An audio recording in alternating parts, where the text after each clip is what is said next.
Mes objectifs pour 2021, combien je soulève au coucher, au squat et au soulevé de terre. Est-ce qu'on peut faire un déficit et une prise de muscle en même temps? C'est ce que nous allons voir dans cette FAQ. Avant que je commence avec la première question, si tu ne me connais pas, je m'appelle Théo et je suis un ancien skinny fat. Aujourd'hui, j'aide les skinny fat à se sculpter un corps athlétique grâce à cette chaîne YouTube. J'ai créé plus de 120 vidéos pour t'aider à prendre du muscle, à perdre du gras, à te bâtir un corps plus athlétique. Donc si tel est ton objectif, je t'invite à t'abonner à cette chaîne et à activer la cloche des notifications pour ne pas louper la vidéo qui pourrait te faire exploser en termes de progression. On passe à la première question de cette FAQ que j'ai tournée sur Instagram. La première question c'est: qu'est-ce que tu penses des protéines en poudre en musculation, coach? Les protéines en poudre, c'est un complément alimentaire. Déjà, c'est pas du dopage, première chose. C'est quelque chose que tu vas retrouver dans le lait en fait. Pour faire simple, c'est de la poudre de petit lait. Donc en gros, ils ont isolé les protéines du lait dans un produit qui est devenu de la whey en fait. Donc déjà, ça n'a rien de magique, ça n'a rien d'un produit dopant, c'est du lait, c'est de la poudre de lait. Ensuite, est-ce qu'il faut en boire? Honnêtement, entre de la viande et de la whey, je privilégierais, je sais pas si ça se dit, de la viande, tout simplement pour le côté micronutritif. Quand tu vas consommer de la whey, tu auras très peu de micronutriments parce que la whey s'est transformée mais fois 1000. En termes de qualité de protéines, la whey est plus facilement assimilable et aussi mieux assimilable, mais la viande, même si elle est un poil moins assimilable, en termes de micronutriments, c'est non négligeable quoi. Si aujourd'hui tu as des facilités à manger, que tu aimes beaucoup manger, la whey ça remplit pas, tu vois, tu bois et tu viens de consommer 40 grammes de protéines sans avoir rien mangé, tu as l'impression.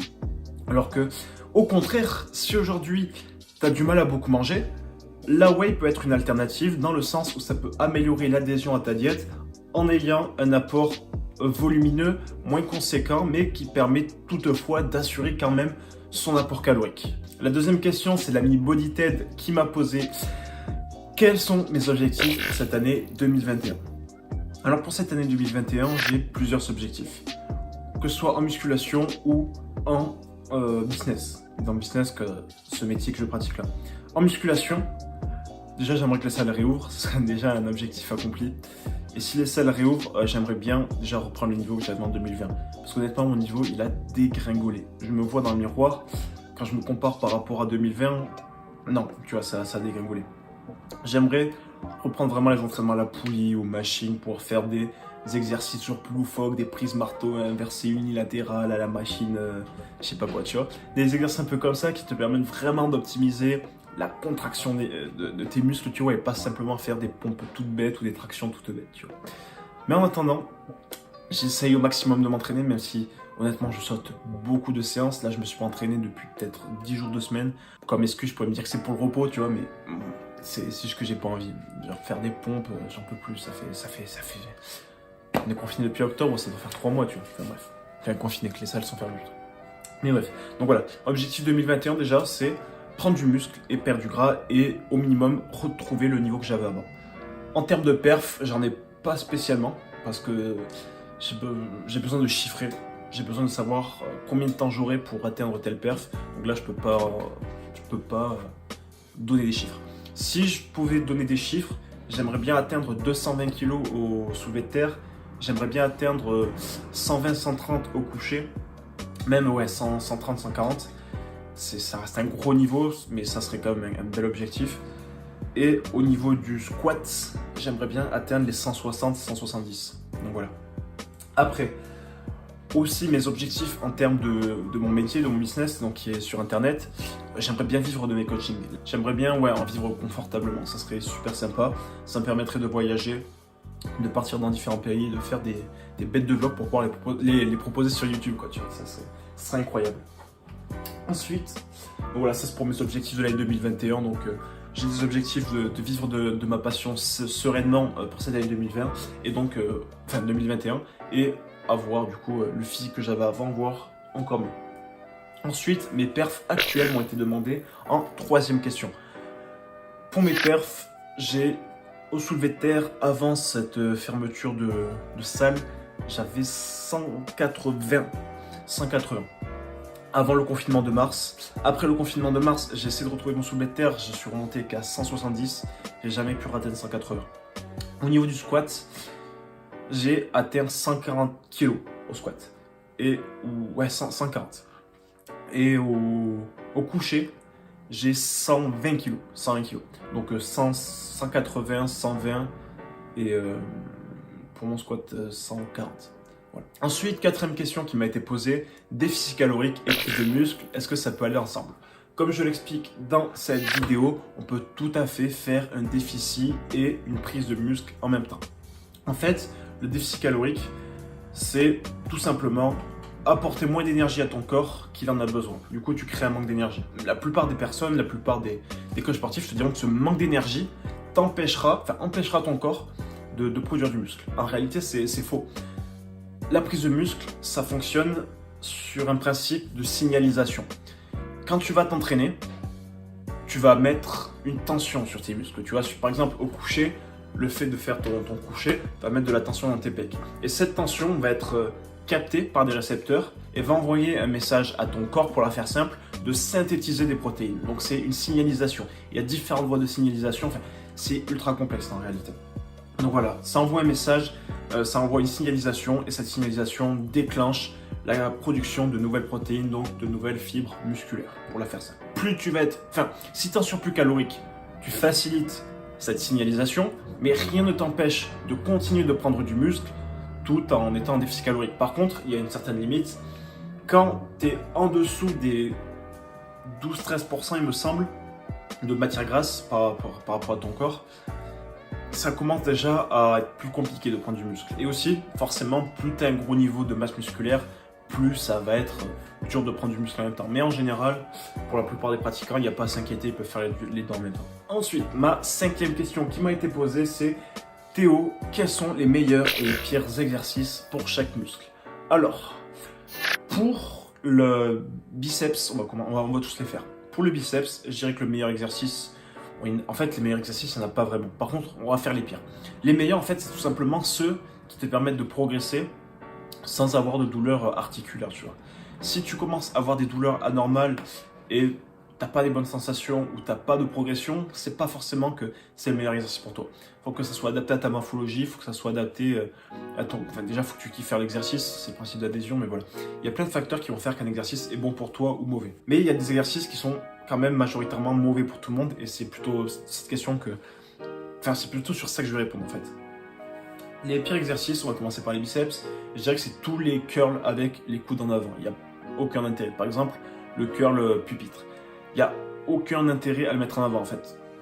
Quand tu le mets en avant, en fait, tu réduis comment on appelle ça, la distance entre les deux insertions du chef-long du biceps. Donc forcément, plus un muscle est raccourci, moins il peut produire de force, tu vois. C'est comme un élastique, s'il est détendu, en rapprochant ces deux points d'insertion, tu vois, il est flasque, donc il peut pas générer de force. Alors que si au contraire tu les tires, là il génère de la force, tu vois, pour se rapprocher. Mais les muscles, c'est pareil. Si tu réduis la distance entre leurs deux points d'insertion, tu leur empêches de produire de la force. C'est le principe de tension-longueur, ce que l'on appelle l'insuffisance active. Quand tu mets le coude en avant, tu vas désactiver le chef-long du biceps, sachant qu'il sera déjà pas forcément en position de force dans une position de curl normale. Si tu veux favoriser le travail du chef-long du biceps, tu mets le coude en arrière, donc tu crées ce que l'on appelle une tension passive. Donc tu t'éloignes ces points d'insertion pour provoquer un étirement et donc forcément un muscle étiré derrière sera plus apte à produire de la force, donc ton chef-long sera avantagé. Pour les triceps, le pire exercice qui soit, je pense que c'est on entend souvent le développé couché prise serré, développé couché prise serré, développé couché prise serré. Moi, je vois pas en quoi le développé prise serré va avantager les triceps par rapport à un développé prise écarté. Si tu veux augmenter un développé si tu veux améliorer un développé pour qu'il soit plus sur les triceps, au lieu de descendre avec les mains au-dessus des coudes, ce que tu fais, c'est que tu descends de cette façon, tu vois, hop. Ou même tu descends comme ça, tu vois. Hop, tu descends comme ça ou comme ça, tu vois. En fait, quand tu es là, tu vois, la distance entre mon coude et ma main, ma barre, tu la tiens là, mon coude il est là, au lieu que ça soit ici comme dans un développé. Ici, tu crées, hop, c'est une ligne horizontale, tu crées un levier. Et ce levier va justement favoriser le recrutement du triceps. Après, le pire exercice au niveau des épaules, je pense que c'est le rowing menton quand il est mal exécuté. Le pire exercice pour les pecs, je dirais que c'est les dips qui mettent une tension énorme sur les